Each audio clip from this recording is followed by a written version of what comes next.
Welcome to the Fine Arts Work Center Summer Series. I'm Kelly Groom, Director of Education Programs.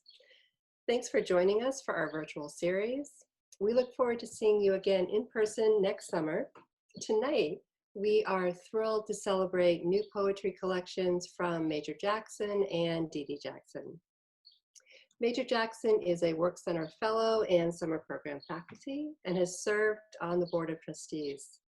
He is the author of 5 volumes of poetry, most recently, The Absurd Man. His edited volumes include Renga for Obama and Best American Poetry 2019. His poems, essays, and reviews have appeared in American Poetry Review, The New Yorker, Paris Review, and the New York Times. He teaches at the University of Vermont and is the recipient of honors from the Guggenheim Foundation, National Endowment for the Arts, and the Whiting Foundation. He serves as poetry editor of the Harvard Review. Didi Jackson's debut collection of poems is Moon Jar. Her poems have appeared in the New Yorker, New England Review, Plowshares, and elsewhere. After having lived most of her life in Florida, she currently lives in South Burlington, Vermont, teaching creative writing at the University of Vermont. Before we begin, Naya Britcher is going to briefly share a few Zoom webinar tips for tonight. Naya? Thank you so much, Kelly. For those of you that are new to Zoom, I just wanted to go over a few housekeeping tips. Tonight, we will be using the chat feature and the Q&A feature. They're located at the bottom of your screen. If you have any technical issues, feel free to use the Q&A. I will be here to help you and assist. If you want to leave any comments or feedback for our visitors, you can use the chat. All of us will be able to respond. So I do encourage you to do that. And at the end, we will have a Q&A session with Major and Didi. And without further ado, I'll pass it on to them.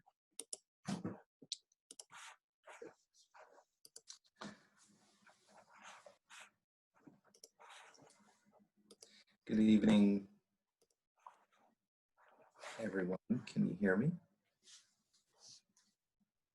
Okay, hi, I'm Major Jackson, and it's such a pleasure to read tonight with Didi, my wife, who incidentally, not by any design of our own, wound up publishing books in the same public season.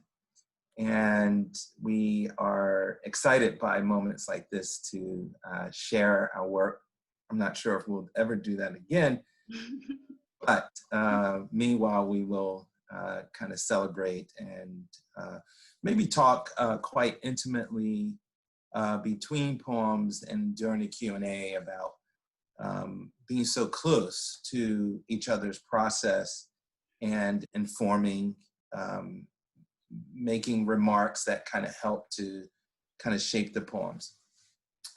My book is called The Absurd Man, and it's interestingly enough, tangentially related to Didi's book, and she'll tell you more about it. But at the center of this book is a conversation begun by the Algerian French philosopher Albert Camus, who goes on in a very important book called The Myth of Sisyphus to kind of talk about the difficulty of living and suicide as an answer to that difficulty.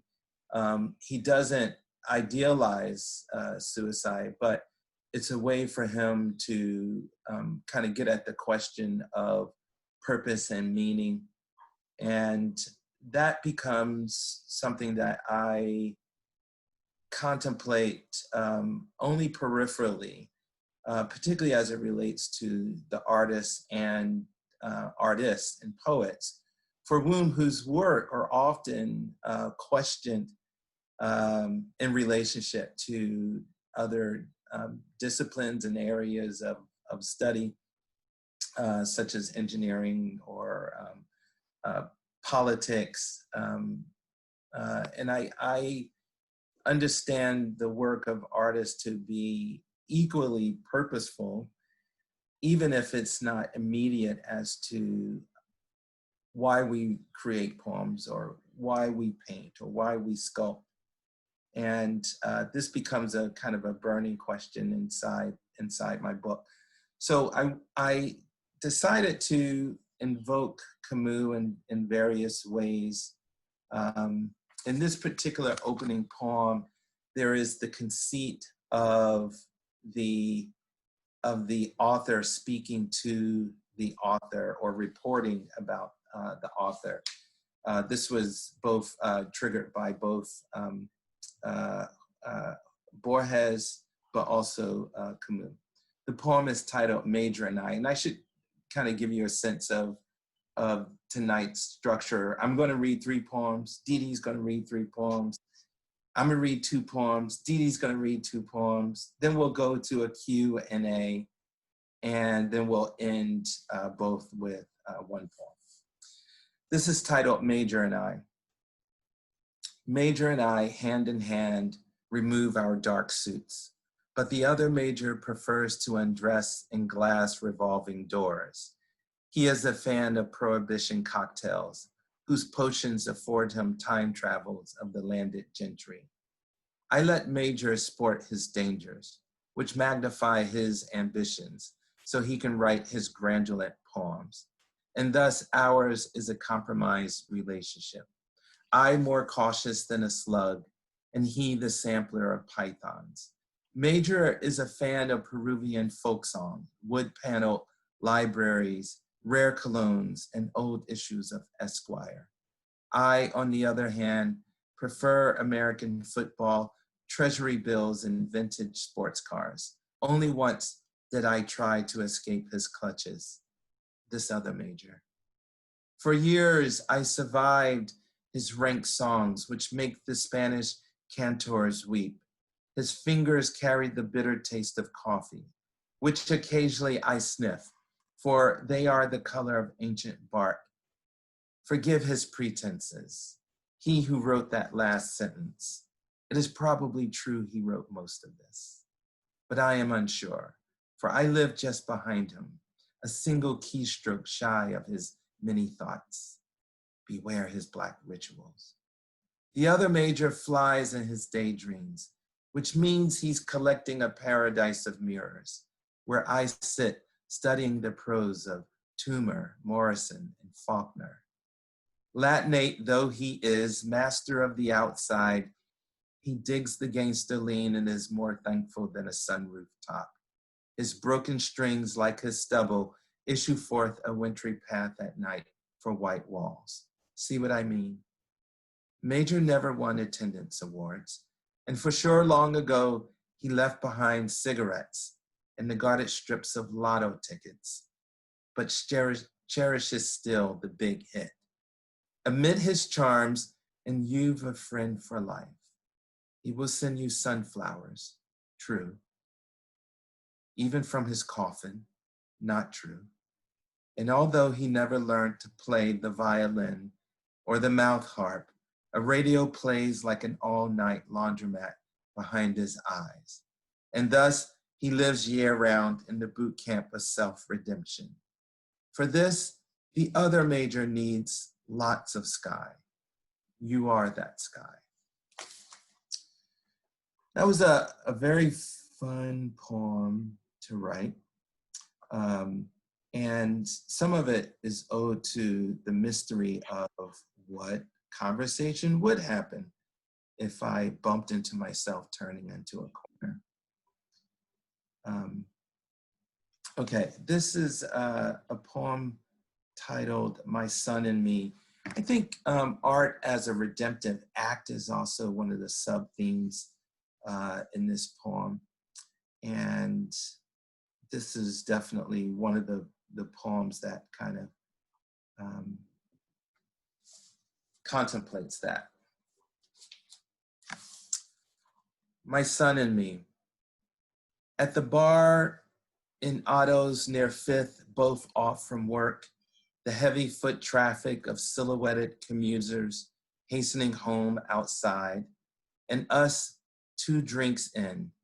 The conversation has just ramped up, and he wants to know why I did it, how I could have betrayed our family. The bartender is in night school, we learn, for law, but meanwhile, he can name all the grape vineyards in Sonoma, and how many laborers work the field, and how many the crush pad last planting season, which incidentally, he says, gave us some of the best varietals he's told in years. But it's all really just a racket, though, like anything else in life. I want to tell my son about the great poems I've taught today, yet careful to avoid the sad lives of the poets. But he has long been exhausted of lines I recited to him since a child, my eyes carrying the exuberance of art, and so would only agitate and call up his condemnation of my friends as shams, parading their pain as art. Instead, I reach for his hand across the varnished oak top. I was disappearing, to which he shakes his head. I swirl my glass, looking down avidly, churning the air so as to deliver oxygen and open up the wine, wishing to release its veiled bouquet. One of the aims of the work also is to try to, in a heroic fashion, name events that impact us on a personal level, but also on a national level, or as communities. And one of my realizations this past couple of weeks is realizing the extent to which a good deal of my poems have addressed the issue of police violence, my own experiences of being profiled. My friend Matthew Dickman appears in this poem, and it's called The Romantics of Franconia Notch. Matthew and I have known each other for quite a long time now, and inevitably early on in our youth, if I was driving, we would often get stopped by police. There's a way in which you can address that kind of reality that might be full of righteous rage and indignancy, but I decided to use irony. The Romantics of Franconia Notch. Matthew Dickman and I are fond of resurrecting the spotted faces of state troopers and small town police we've met over the years. We love their melodrama, the way they peel their aviators in the rear view of my Jetta as they approach the car like shy teenagers on a first date, then doff their stiff brim hats with yellow braids. There was the pastel-loving cop in Eugene, fond of Art Deco motels in South Beach, and the comic book fan in Littleton, New Hampshire, who unlatched his gun holster, and the one tormented by Goethe's propositions and thus led us choral-like through a few hymns before issuing a roadside warning in Randolph, Vermont. When they asked us, where are we going? We almost always respond to the town square, of course, to give the part back to the wretched men in their brown bags of sorrow and needles which turn them to black puddles. We want the crime squad to know we have a purpose, that we sugar our hopes with the honeyed lines of Brodsky, Pessoa, and Thoreau, whom we were declaiming just that moment, zipping in the dark, past low-lit colonials, when a black bear jumped out, as though chased by the ghost of the bear he used to be, and Matthew turned up Jay-Z's Black album so he'd get a boost and lurch into further darkness. Didi, I've read my 3 poems. It's your turn. Let me unmute myself. So, okay.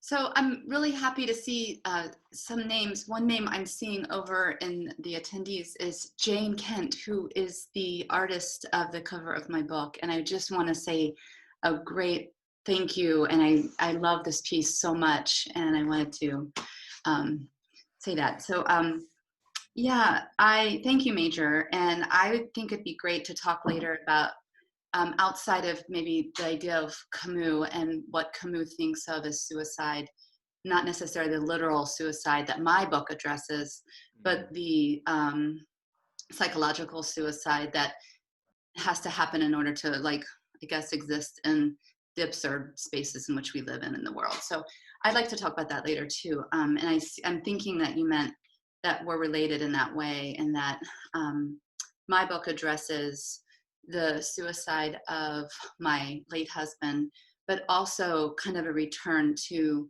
my life. I kind of feel that not necessarily, it's interesting, the turn in my book happens in Greece, and I think of occasionally Achilles when he's mourning Patroclus, and after the grief and after the mourning, when he finally comes back to life, he's able to eat again, he's able to have sex again, he's able to do these things, and that is like the idea of life. But before that, he was basically not eating, walking around as an empty shell. And so my book kind of, I guess, I don't mention Achilles at all in the book, but it kind of follows that that similar path. I thought I would read the first poem. It's the proem that I think kind of sets the tone and gives any kind of background, and then other poems that might mention certain details. It would help those kinds of things make sense. And then I'm going to read two beach poems, and these are for Kelly. And they're both Florida beaches, but they're 2 completely different experiences on 2 different Florida beaches. And I picked those. One I've never read out loud, so I thought it'd be fun to read it. And I thought it'd be interesting to kind of pair the 2 different experiences on the Florida beaches. So the first one is Signs for the Living. Sometimes, after the last snow in May, after the red-winged blackbird clutches the spine of the cattail, after he leans forward, droops his wings, and flashes his epaulets, I imagine shouldering the yellow center lines of the road. Near the recently thawed pond, within a long channel of construction, a man holding a sign. One side says slow, the other stop. Joy and sorrow always run like parallel lines. Inside the house, when I leave the lights on, small white moths come like a collection of worship, pulsing their wings up and up the window, as if in a frenzied trance-like dance. Some dervishes, others the penitent on shaky knees. The first few years after my husband's suicide, I wanted to be the penitent. I thought I deserved all the pain I could feel. The drill of roadwork in late summer was a welcome grinding music. Now the yellow center lines are flung like braids behind me. I should also mention that if you hear panting, it's not me, it's my dog behind me.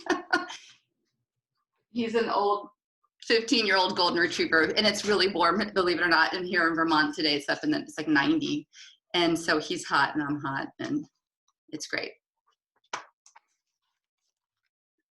After a visit to New Smyrna Beach, Florida. Even the ocean's relentless roar can be a kind of wail. The stars above the breakers, tiny archipelagos of agony. I can grieve here or in the north. At dawn, crows gather at the ocean's edge, such a contrast to the day's white gulls who, papery and weightless, hover above the whimper and moan of the shoreline.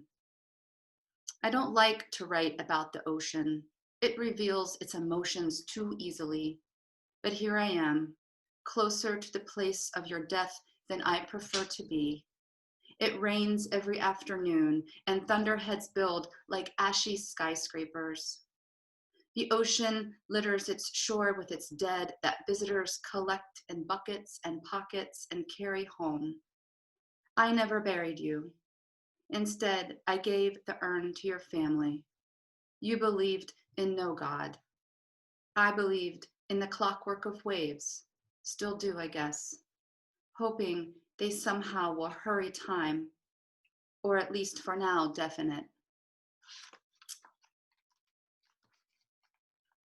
And I did pick some poems to read tonight that were art-based, like ekphrasis. So I thought I would do a handful of those. And then also this one happens to be a beach poem. So it kind of took care of two of my, my hopes. So this is Duccio's Annunciation. And outside of it's Gabriel, announcing to Mary that she's going to have a baby, whether she likes it or not. Of course, she's very pleased in the paintings, but I don't know if I think I need to say much else. So Duccio is an Annunciation. What else might Gabriel have said to Mary after he recoiled his right hand and folded his two coffee-colored wings into themselves? Did he admire the thin, leggy lilies between them, or point out the Holy Spirit well on its way, diving under the cusped arch? I love the idea of the messenger, someone who will make the drive, mail the letter, tell it like it is. In the daylight, gray is always reconciled by blue. Even if the window is weak and leaks too much road noise, gray will give way with a little coaxing. Yesterday, hail fell hard like chattering teeth. When I'm cold or nervous, I am a sky that shudders and shakes, a sky that can't sit still. Although it is autumn, today we're at the beach and have shed all our clothes. It is enough to be naked and lie on the blanket like warmed coins, our eyes like old suns. The surf is rough from the storm as the waves, like giants, jostle for a kingdom. In Italy, we learned there are no beaches on which we could bear awe. Instead, we found a church and said a few prayers. That night, I washed the fall pears and couldn't wait to sink my teeth into their gritty flesh. There's my three. All right. Doing it 3, 2, 1. 3, 2, 1. Questions after this next round. So I'm going to take advantage of the share feature of Zoom and share some new poems. It's hard not to write poems that are in response to what we are experiencing right now, whether that's shelter in place or once again, writing in the wake of brutal police violence against brown and Black people in America. It's really hard to ignore. Recently, some friends and I were thinking about how we have been roped into, I won't say roped is a harsh word, but how we've been asked to help message anti-racist remarks. And in the middle of kind of editing a document, I wrote this poem, and it's called "In the 80s, We Did the WAP." WAP was a wonderful dance from my youth. In the 80s, we did the WAP. If you end your crusades for the great race, then I might end my reenactments of flying. And if you lean down to smell a painted trillium, then I will cast a closer eye on those amber waves. And if you stop killing Black children, then I will turn my drums to the sea and away from your wounded mountains. Who mothered your love of death? Here is a heart-shaped stone to rub when you feel fear rising. Give me anything, an empty can of Pabst, a plastic souvenir, a t-shirt from Daytona. Here is the first edition of poems by Langston Hughes. Give me an ancient grove and a conversation by a creek, charms to salve my griefs, something that says you are human, and I will give you the laughter in my brain and the tranquil eyes of my uncles. Show me your white grin in the middle of winter. In the 80s, we did the WAP. You too have your dances. It's like stealing lightning from a flash in the sky. I promise, no one is blaming you.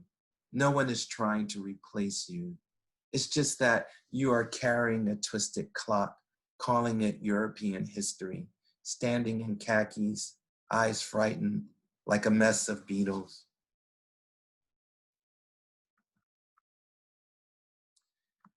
That made me feel much better. I went back to editing those anti-racist statements, which were totally wonderful work, because it made me return to documents like Martin Luther King's letter from a Birmingham jail, which is such an important articulation of why active resistance against any kind of dehumanization based on ethnicity or religion or sexuality. In that particular letter, he says, an injustice against one is an injustice against all of us. So it's so important that, that we go back to those early documents and see ourselves as part of that continuum. I'm going to read another poem from the book, and it was written while Didi and I were in Paris several years ago, and it was extraordinarily hot, and we did not have an air conditioner, which, you know, is a difficult thing to find in France. Now that you are here, I can think.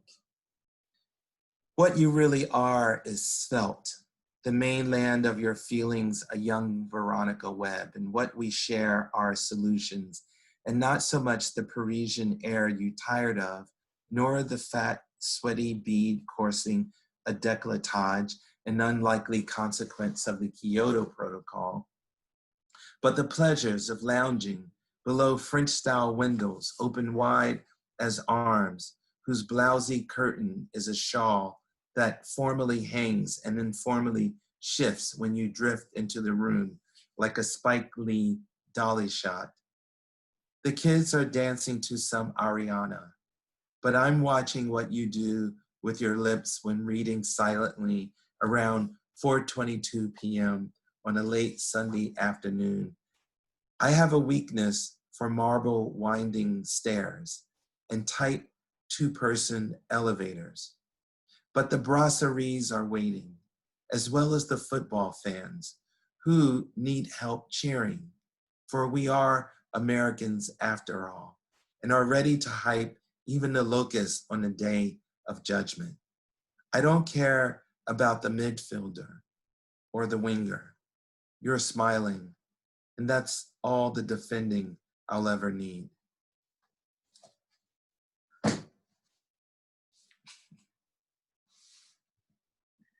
Okay, thank you. That's funny. If I was going to pick a poem of yours, Sharita, I would have read that one. I like that one a lot. I also like the soccer references, of course. I'm going to read one more poem from the book, I think, and then read a new poem. And we're doing two, so I got it. I'm going to read Moonjar, the title poem.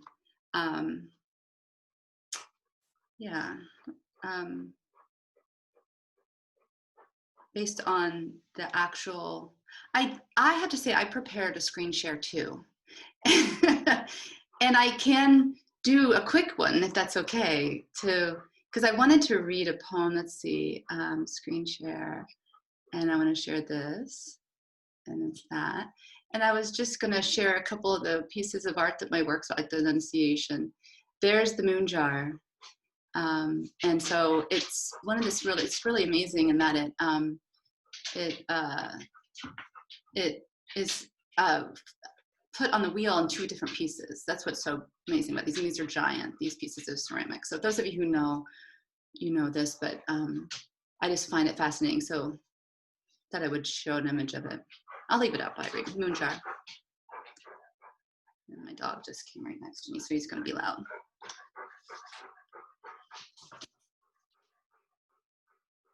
Moon jar.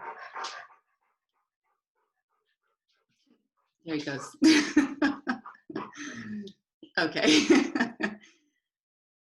My wedding ring is missing 1 small diamond, and I like it that way. A reminder of the imperfect in all of us. Like the keyhole size of grief that remains crystalline. In Korea, ceramicists for centuries have made moon jars, testimony to the virtue of modesty, asymmetrical warping on the wheel, slumping in the pine-heated kiln. Impurities when fired, black dots and pocks on its surface, like freckles on skin. I've been kept awake so many nights by the moon, its pull in the pines and night birds, and who, like a monk, keeps a sharp order of time. Never a perfect sphere, the milky moon jar joins 2 clay hemispheres into 1. When the light of the moon finds me, I am the color of everything in the winter night. I'm going to read the next, it's very short, this next one, and it's based on an artist that we just lost, one of my favorite artists, Susan Rothenberg, who we just lost in May, and it's titled Tattoo. On the death of Susan Rothenberg, May 20, 2020. How do I crack open the blue? I mean, like a horse running through a canvas, straight towards me, all 4 legs suspended, like Cyrillic, like a tattoo, like humanity, a vibrating mass of broncho, agitated surface of skin and mane, blue like another day, ghostly outlines of a hieroglyphic, lapis lazuli, a prehistoric line of ankle and hoof, the desert with limitless sky, a flash of angled withers, a clapper with no bell. Wait, you were the bell.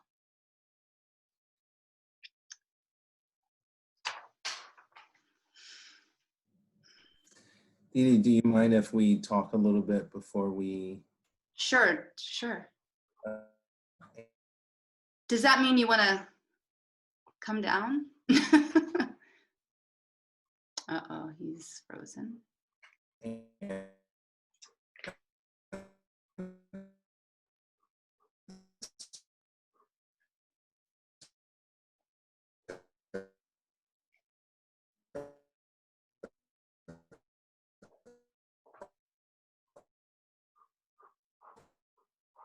Questions.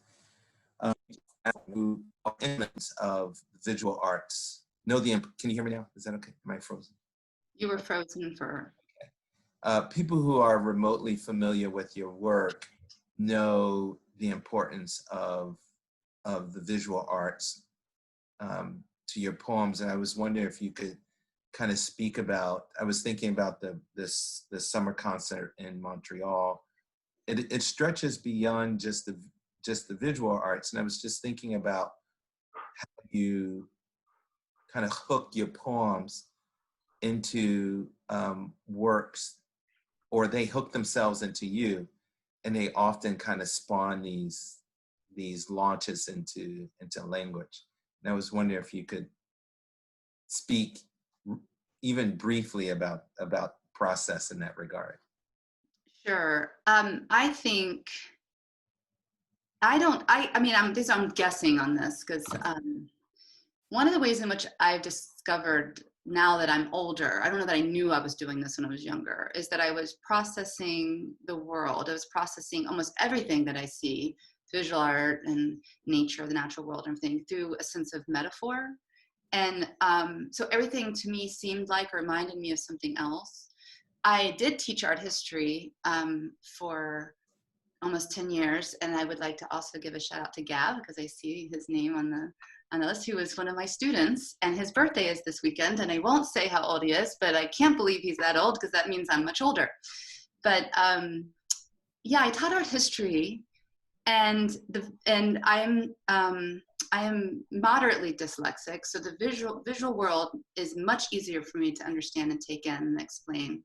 And also, I think because of that dyslexia, I was using metaphor all the time, or I was trying to find other words for other things.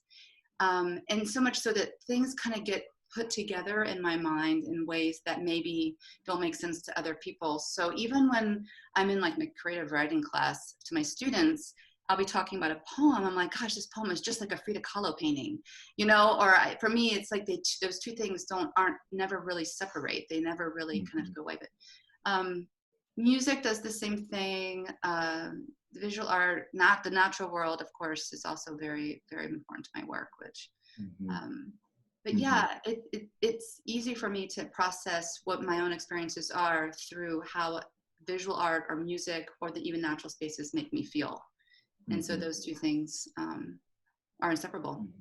Yeah. Would you say then, I mean, that is familiar to me as well. And I was thinking about what emerges then is this kind of, it's like the flash on the creation becomes a flash on a spider's web that you see at night for a brief moment. And so your poems are helping to reveal those connections. Is there a space in which those canvases take you to a beyond, or those works of art take you to a beyond or the unknown, and you're writing towards that? To the unknown, like to the... Yeah, like there's the web of connections that you just mentioned, the kind of metaphoric propositions that emerge between, but then it has me also wonder how artworks pull us into contemplating what we may not have contemplated before, because it was triggered by what we're standing in front of and looking at. Sure. It's funny, I don't tend to, I mean, like the Rothenberg painting, I've loved that piece for so long. It represents her work to me. And I mean, I guess that's a good example, because normally, like, I have a poem about Rothko, but the natural world that I described within that poem reminded me of the Rothko. So it was not the Rothko was taking me somewhere bigger, but the natural world was kind of hearkening into the world of created by man, or human, I should say. But yeah, I guess maybe the Rothenberg was opening up to greater possibilities, to bigger things beyond just the painting itself, like what is happening with her as a woman, what is happening with her. I mean, is that what you're getting towards, like maybe yeah, like what's going on beyond the painting in terms of maybe historical or societal issues that the painting can then maybe remind me of, and then I can apply to the poem, I guess. Yeah. Because Jane is on here. Yeah. Why'd you choose this one? Me? I thought you were asking Jane. I know, because there was one with a little some brown tones, and we were looking at both of those. I love the idea. I mean, I think I found this piece by Jane after I'd already written Moonjar. Funny. And so the poem Moonjar was not inspired by her painting, although it very well could be, I feel like, because there are two circles and it talks about two hemispheres. And I mean, I know they're not, some might have circles, but then there's the line that's kind of going through it. I'm looking onto the side because I'm looking at my book.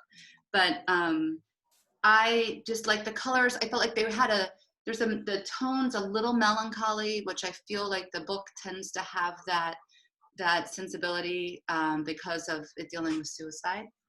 And but it has also kind of a timeless and kind of modern, a very modern feel to it. And I just love that painting so much. It's about, because there's two, it's paired, I don't know, for some reason twos are positive to me. Pairs are positive. I write about pairs often. Yeah. Yes. Do you want me can I ask some questions or? Sure, yeah, sure. I thought you were going to run down into the. I know, I just really decided I'm so comfortable right here. I'm not going to come down one flight just to have That's okay. stay in my bubble. I was going to ask you about, I'm so fascinated with Camus and how you came to know Camus and when. I mean, some of us come, like Romy, who I think was 16 and was discovering The Stranger. So when did Camus and his philosophies enter into your world, and then into the poetry world now, world of poetry now? It's funny, I think at one point, at one point I realized as a teenager, it's like a rite of passage to discover Camus, particularly through the Stranger. And I didn't realize the extent to which a number of people had a relationship with that particular book. And it's a love affair. Either you hate it, or it begins to shape your adolescent understanding of your life. And I think the more marginalized you are, the more kind of outsider, and for young adolescent boys, I would say even, the more conscious you become of the pressures of entering into society, the more you realize how mechanistic it all is, and somehow Camus gives you a window into that. Not necessarily, well, definitely with The Stranger, but even more with the other essays. And there was a moment, he was one of the first authors that I read early on in my late teens, early 20s, in which I identified with a character, not Meursault, but I identified with his discussion of the absurd. That moment when you first wake up and you enter into the world, that's an absurd. Mm-hmm. That first time you look in the mirror and you look at yourself and you realize, there's a stark realization that you're this being, or the moment where you discover mortality and death. It had a particular grip on me and subsequent years I dismissed Camus, and like I dismissed a lot of writers, unfortunately. I love them, I read all their works, their essays, their interviews, and then I feel like I'm done, but after meeting you and knowing your story with your husband, I returned to that opening question of the myth of Sisyphus, and had to kind of revisit to some extent even what I was going through in my own life, the decisions that I was making. And then I realized at some point the journey of any creative person is returning to their studio, returning to that desk with the stark realization that it could all be for naught. Mm-hmm. And that's an absurd moment as well. And yet there's something quite heroic about continuing forth and magical. And so I think to some extent, not in a one-to-one correspondence would I ever say that I'm engaging in this book with Camus' ideas, but the inspiration is there. Yeah. Naya, are there any attendees who have questions? Are there any remarks that are showing up that you want to share? Let's see. We did get a comment coming in, but if anyone has questions, we can open up the Q&A, and anyone joining us from their home can write in with thoughts or comments about what they've heard, and we'll just give it a few moments for people to type in what they think.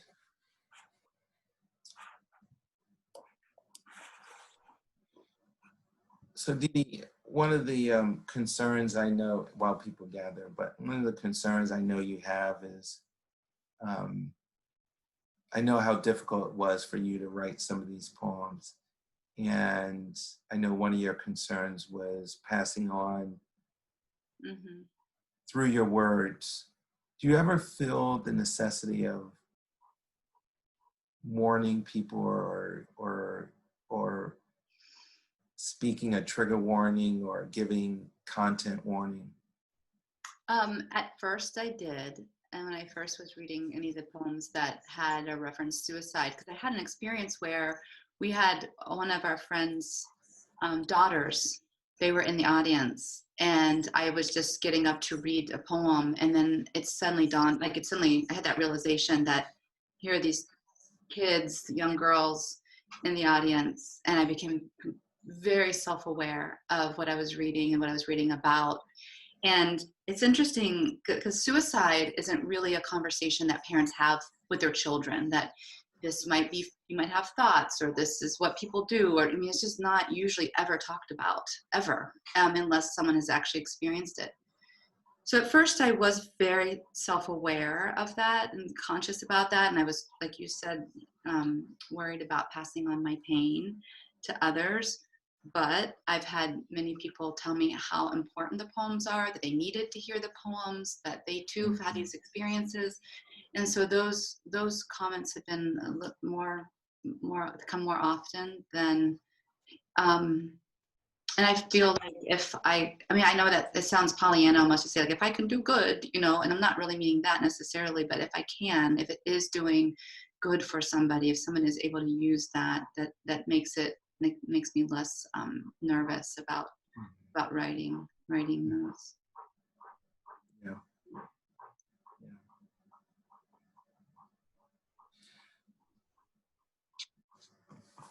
Well, maybe we should read our last. Enthusiasm.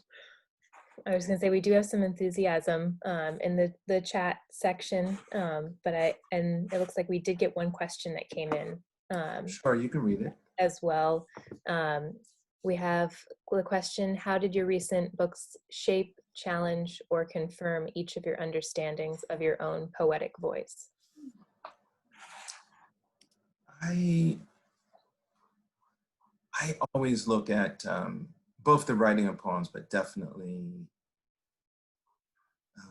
constructing a book as, and it makes me a student of the art again. And so I have one of those restless imaginations and sense of a belief that I don't want to calcify into a particular type of poem or style. And so I'm really contemplative and very intentional about doing something different or something new. Now, whether that's happening or not, that's a whole nother thing, but at least conscious of it. And voice is one of those, I would probably say that a marker of a good writer is their ability to kind of establish a sense of self on the page in the absence of their name. And so they be identifiable. So I think my impulse to be restless hopefully will be the defining mark, but I also know that it runs risk. How would you answer that, Dee? I think, well, so It's interesting because I would also going to ask you about how you felt maybe that's changed over different books of yours, because you've had, the different books. And with this as my first book, I think my writing changed immensely, like my voice immensely after my late husband's suicide. And I started reading other work that probably opened up to me for various other reasons, but also just spoke to me as writers that were writing about grief and pain and suffering, not even just personal or even a larger like world scale.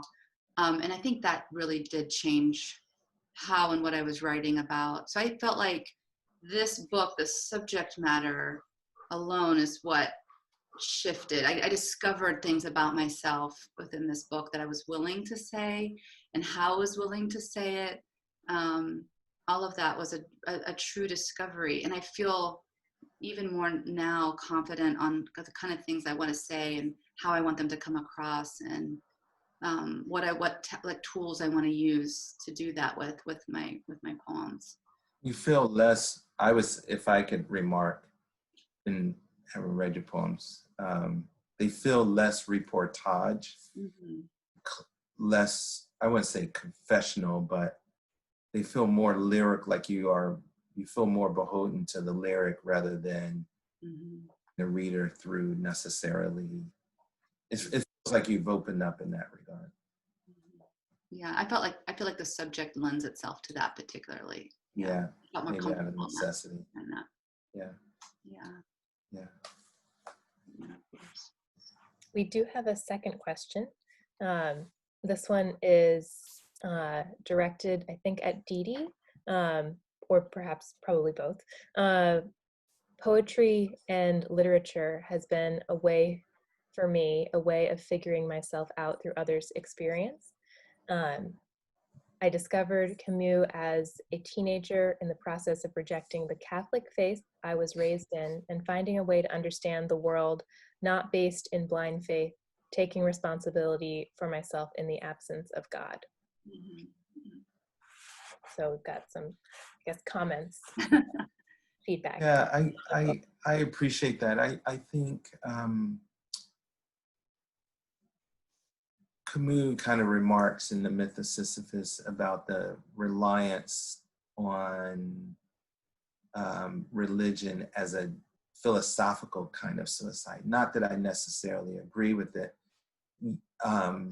but as someone who also grew up in the church, there was so much that happened in my life and the lives of others that made faith really difficult to kind of lean into, or difficult to kind of accept that upon death there would be a better life, and that this life is all about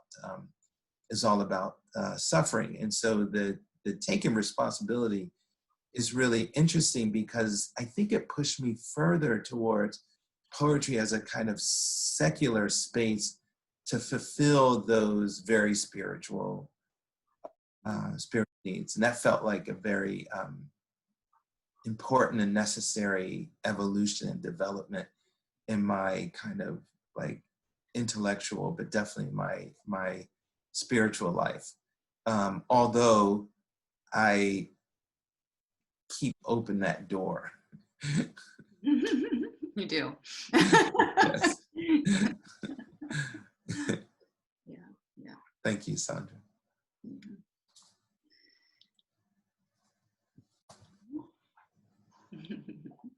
Okay, I'm going to read my last poem, and it's called You Reader, and I want to preface it by saying that just to answer Gav's question about voice, I'm really trying to push the limitations of association and lyricism, and definitely move away from a kind of linear poem. And there is it's not an attitude, but it's freeing me to kind of be more inventive, I think. And if you ask me what it's about, believe it or not, I can tell you, even though on the surface it may read as an experience and abstraction, but I hope not. You, reader, so often I dream of the secrets of satellites, and so often I want the moose to step from the shadows and reveal his transgressions. And so often I come to her body as though she were Lookout Mountain. But give me a farmer's market to park my martyred mask, and I will name all the dirt roads that dead end at the Cubist sculpture called my infinity. For I no longer light bonfires in the city of adulterers, and no longer smudge the cheeks of debutantes hurriedly floating across the high fruit of night. And yes, I know there is only one notable death in any small town, and that is the pig farmer. But listen, at all times the proud rivers mourn my absence, especially when, like a full moon, you, reader, hidden behind a spray of night blooming, drift in and out of scattered clouds, above lighthouses, producing their artificial calm, just to sweep a chalk of light over distant waters. Nice, thanks. That was great. My last poem will be, the title comes from a quote by Frank Stella. What you see is what you see. Frank Stella would be proud of my migraines, especially those that come after sex, exquisite pleasure, then blindness, the hard-edged, jagged lines with the day-glow colors that grow into a barbed crescent, eating at one side of my head until it passes, like a lit-up road sign, paracentral, mid-peripheral, far peripheral, gone. Then the veery picks up the flute outside my window, and I can hear every tiny whirl inside the metal pipe of its throat, a song some in the 19th century called seductive.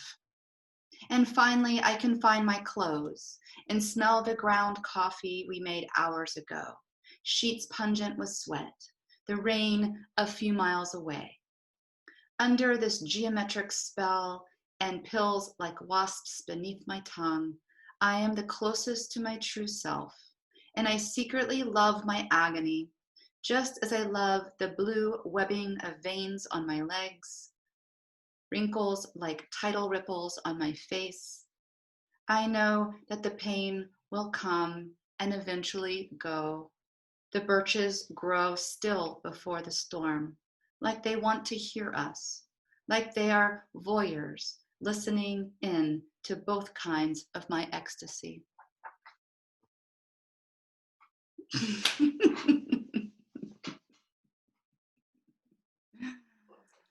Thank you. Oh my gosh. Thank you so much to Didi and Major for these gorgeous poems. Really so beautiful. Well, I want to thank you, Kelly, for having us read tonight and inviting us, and everybody. I want to thank everybody for coming to listen and be a part of the reading tonight too. Oh, we are so lucky. Thank you. Thank you. So you can get copies of their books, Moonjar and the Absurd Man, at East End Books here in Provincetown. You can order online. East End Book ships nationally, delivers locally. So please get your copy. And next Tuesday night, we welcome Marie Howe for a quarantine dinner with Reginald Dwayne Betts and Rachel Eliza Griffiths. So thank you so much for joining us. Thank you, Kelly. Thank you, Naya. Thank you, Major and Didi. It's wonderful. Yeah, thank you. Good to hear you. Thank you, Kelly. Thanks, everyone, for listening in. Have a great night. Good night. Bye.